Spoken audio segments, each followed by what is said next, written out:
ഇന്നൊരു അടിപൊളി പായസത്തിൻ്റെ റെസിപ്പി ആയാലോ? പെട്ടെന്ന് മധുരം കഴിക്കാൻ തോന്നുമ്പോൾ ഉണ്ടാക്കിയെടുക്കാൻ പറ്റിയ നല്ലൊരു സിമ്പിൾ പായസമാണേ. ഒരുപാട് പ്രോസസ്സുകളൊന്നും ഇല്ല കേട്ടോ. ഇനി നമുക്ക് പായസം ഉണ്ടാക്കുന്നത് എങ്ങനെയെന്ന് കണ്ടാലോ?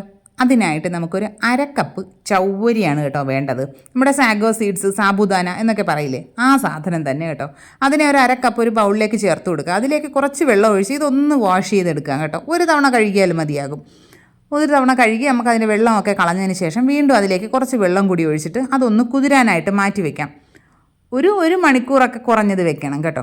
അപ്പോഴേക്കും അത് നന്നായിട്ട് സോഫ്റ്റ് ആയി കിട്ടും കേട്ടോ. ഞാൻ കുറച്ചധികം സമയം വെച്ചിട്ടുണ്ടായിരുന്നു, അതുകൊണ്ട് ഇത് നന്നായിട്ട് അങ്ങ് സോഫ്റ്റ് ആയിട്ടുണ്ടായിരുന്നേ. ഇനി നമുക്ക് നല്ല അടി കട്ടിയുള്ള ഒരു പാൻ അടുപ്പിലേക്ക് വെച്ച് കൊടുക്കുക. അതിലേക്ക് 2 കപ്പ് തേങ്ങാപ്പാലാണ്. തിക്കായിട്ടുള്ള മിൽക്കൊന്നുമല്ല, 3-ാം പാലെന്നൊക്കെ നമ്മൾ പറയില്ലേ, അങ്ങനത്തെ അത്രയും കട്ടിയുള്ള 2 കപ്പ് പാലാണ് ചേർത്ത് കൊടുത്തിരിക്കുന്നത്. നിങ്ങൾക്ക് വേണമെങ്കിൽ സാധാ വെള്ളം യൂസ് ചെയ്താലും മതിയാകും കേട്ടോ. തേങ്ങാപ്പാലാകുമ്പോൾ കുറച്ചുകൂടി ടേസ്റ്റ് ഉണ്ടാവുമല്ലോ. ഇത് നന്നായിട്ട് തിളച്ച് വരുമ്പോൾ നമുക്കിതിലേക്ക് നമ്മുടെ കുതിർത്ത് വെച്ചിരിക്കുന്ന സാഗോ ചേർത്ത് കൊടുക്കാവുന്നതാണ്. അത് ചേർത്ത് കൊടുത്തതിന് ശേഷം ഫ്ലെയിം ലോയിൽ വെക്കുക, ഇല്ലെന്നുണ്ടെങ്കിൽ പെട്ടെന്ന് അടിക്ക് പിടിച്ചു പോകും. ലോ ഫ്ലെയിമിൽ വെച്ചതിന് ശേഷം നന്നായിട്ട് ഇതൊന്ന് ഇടയ്ക്കിടയ്ക്ക് ഇളക്കി കൊടുക്കണം. കണ്ടിന്യൂസ് ആയിട്ട് നമ്മൾ ഇളക്കേണ്ട കാര്യമില്ല, ഇടയ്ക്കിടയ്ക്ക് നന്നായിട്ടൊന്ന് ഇളക്കി കൊടുക്കുക. ഇത് പെട്ടെന്ന് തന്നെ ഒന്ന് കുറുകി കിട്ടും. നമ്മൾ 1 കപ്പ് തേങ്ങയാണ് ഇതിലേക്ക് എടുത്തിട്ടുള്ളത്. ആ 1 കപ്പ് തേങ്ങ ഒരു 2-3 ടേബിൾ സ്പൂൺ വെള്ളം ഒഴിച്ചിട്ട് നന്നായിട്ടൊന്ന് അരച്ച് ഒരു 1/2 കപ്പ് തിക്കായിട്ടുള്ള കോക്കനട്ട് മിൽക്ക് എടുത്ത് വെക്കണം. അതിനുശേഷം കുറച്ചുകൂടി വെള്ളം ഒഴിച്ചിട്ട് അടിച്ചെടുത്ത പാലാണ് ഞാനിപ്പോൾ ഇതിലേക്ക് ചേർത്തിരിക്കുന്നത്. അതിലാണ് നമ്മളിപ്പോൾ സാഗോ ഇട്ട് വേവിച്ചെടുത്തിരിക്കുന്നത്. ഇപ്പോൾ ദാ ഏകദേശം ഒന്ന് കുറുകി വന്നിട്ടുണ്ട്. ഇനി കുറച്ചുകൂടി നന്നായിട്ട് ഇതൊന്ന് കുറുകിയിട്ട് നമ്മുടെ ഈ സാഗോ എല്ലാം നല്ല ട്രാൻസ്പെറൻ്റ് ആയിട്ട് വരണം. ഇതാ ഇപ്പോൾ ഏകദേശം അത്യാവശ്യം നല്ല ട്രാൻസ്പെറൻ്റ് ആയിട്ടുണ്ടേ. ഇനി നമുക്കിതിലേക്ക് ശർക്കര പാനി ചേർത്ത് കൊടുക്കാം. 1/4 കപ്പ് ശർക്കര പാനിയാണ് ചേർക്കുന്നത്. നിങ്ങൾ പൊടിച്ച ശർക്കരയാണ് ചേർക്കുന്നതെന്നുണ്ടെങ്കിൽ 1 കപ്പ് പൊടിച്ച ശർക്കര ചേർക്കുക. അത് പൊടിയൊന്നും ഇല്ലാത്ത ശർക്കരയാണെന്ന് ഉറപ്പുണ്ടെങ്കിൽ മാത്രമേ നമ്മൾ ശർക്കര പൊടിയായിട്ട് ചേർക്കാൻ പാടുള്ളൂ. ഇല്ലെങ്കിൽ കുറച്ച് വെള്ളം ഒഴിച്ച് ഒന്ന് മെൽറ്റാക്കിയിട്ട് അരിച്ചതിന് ശേഷം ഒഴിക്കുന്നതാണ് നല്ലത്. ശർക്കര പാനി ഒഴിച്ചതിന് ശേഷം നന്നായിട്ട് ഇളക്കി കൊടുക്കുക. ഫ്ലെയിം കൂട്ടി വെക്കാനേ പാടില്ല. ഫ്ലെയിം നമ്മൾ കൂട്ടി വെക്കുകയാണെങ്കിൽ തന്നെ ഒരു മീഡിയം ഫ്ലെയിമിൽ വെച്ചിട്ട് നമ്മൾ കണ്ടിന്യൂസ് ആയിട്ട് ഇളക്കി കൊടുത്തുകൊണ്ടിരിക്കണം. ഇല്ലെങ്കിൽ പെട്ടെന്ന് അടിക്ക് പിടിച്ചു പോകും. ഇപ്പോൾ നമ്മുടെ ശർക്കര പാനിയൊക്കെ ഏകദേശം നന്നായിട്ടൊന്ന് കുറുകി വന്നിട്ടുണ്ട്. ഇനി ഇതിൽ നമുക്ക് ഈ ടേസ്റ്റ് ബാലൻസ് ചെയ്യാനായിട്ട് കുറച്ച് ഉപ്പ് ചേർത്ത് കൊടുക്കണം. ഒരു 2 നുള്ള് ഉപ്പൊക്കെ മതിയാവും കേട്ടോ.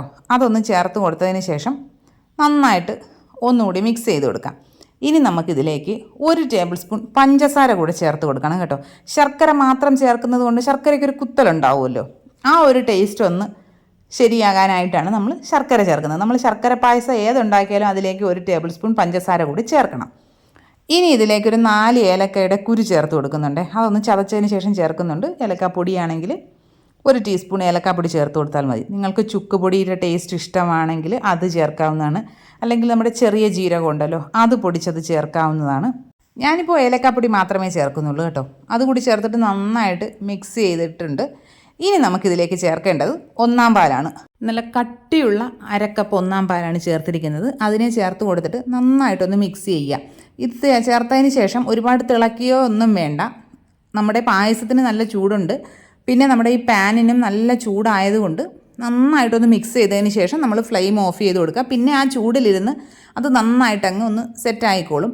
ഇല്ല എങ്കിൽ നല്ല തിക്കായിട്ടുള്ള മിൽക്ക് ആയതുകൊണ്ട് ചിലപ്പോൾ അതൊന്ന് പിരിഞ്ഞു പോകാനുള്ള സാധ്യതയുണ്ട്. പിന്നെ വീഡിയോസൊക്കെ കാണുന്ന കൂട്ടുകാർക്ക് ഇഷ്ടമാകുന്നുണ്ടെങ്കിൽ പ്ലീസ് ഒന്ന് ചാനൽ സബ്സ്ക്രൈബ് ചെയ്ത് സപ്പോർട്ട് ചെയ്യണം കേട്ടോ. വീഡിയോസൊക്കെ ലൈക്ക് ചെയ്യുക, കമൻറ്റ് ചെയ്യുക, ഷെയർ ചെയ്യുക.